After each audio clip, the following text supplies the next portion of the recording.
UAE തലസ്ഥാനമായ അബുദാബിക്ക് നേരെ നടന്ന മിസൈൽ ആക്രമണത്തിൽ ഇന്ന് 5 ഇന്ത്യക്കാരടക്കം 6 പേർക്കാണ് പരിക്കേറ്റത്. അബുദാബിയിലെ പ്രത്യേക സാമ്പത്തിക മേഖലയായ ഖലീഫ എക്കണോമിക് സോണിന് നേരെയായിരുന്നു തുടർച്ചയായ ആക്രമണം.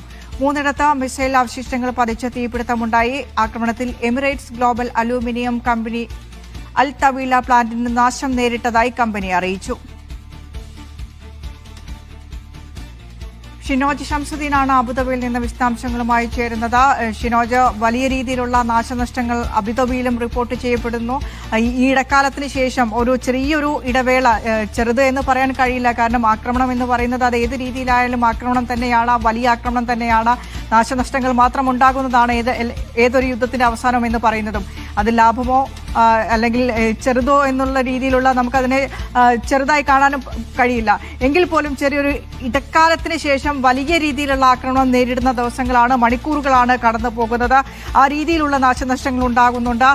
ഇന്ത്യക്കാർക്കടക്കം പരിക്കേൽക്കുന്നുണ്ട്. ഇന്ത്യക്കാരുടെ കാര്യത്തിൽ സ്വാഭാവികമായും നാട്ടിൽ നിൽക്കുമ്പോൾ നമുക്ക് ആശങ്ക ഉണ്ടാകുന്നുണ്ട്.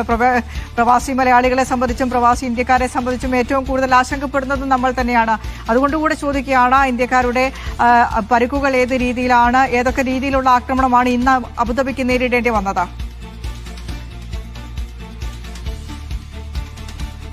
നീഷ നേരത്തെ സൂചിപ്പിച്ച പോലെ ഇന്ന് വലിയ തോതിലുള്ള ആക്രമണമാണ് അബുദാബിക്കും UAEക്കും നേരെ ഉണ്ടായത്.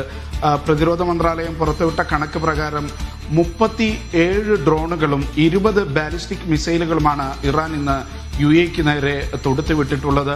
ഇവയെ മിക്കതും പ്രതിരോധിക്കാൻ കഴിഞ്ഞു എന്നാണ് പ്രതിരോധ സേന പറയുന്നത്. അതിൽ വലിയ നഷ്ടം ഉണ്ടായത് ഇന്ന് അബുദാബിയിലെ കിസാഡ് മേഖലയിലാണ്. അവിടെ 3 തവണ ആക്രമണമുണ്ടായി, 3 തീപിടുത്തമുണ്ടായി, 6 പേർക്ക് പരിക്കേറ്റു. ഈ 6 പേരിൽ 5 പേർ ഇന്ത്യക്കാരാണ്, ഒരാൾ പാകിസ്ഥാൻ സ്വദേശിയാണ്. ഇവരെ ചികിത്സയ്ക്ക് വിധേയമാക്കിക്കൊണ്ടിരിക്കുകയാണ്. ഈ പരിക്കേറ്റവരുടെ പരിക്ക് ചിലരുടേത് സാരമുള്ള പരിക്കുകളാണ് എന്ന് അധികൃതർ സ്ഥിരീകരിച്ചിട്ടുണ്ട്. മറ്റുള്ളവരുടേത് നിസ്സാര പരിക്കുകളുമുണ്ട്. ഇവരെല്ലാവരും ഇപ്പോൾ ചികിത്സയിലാണ്.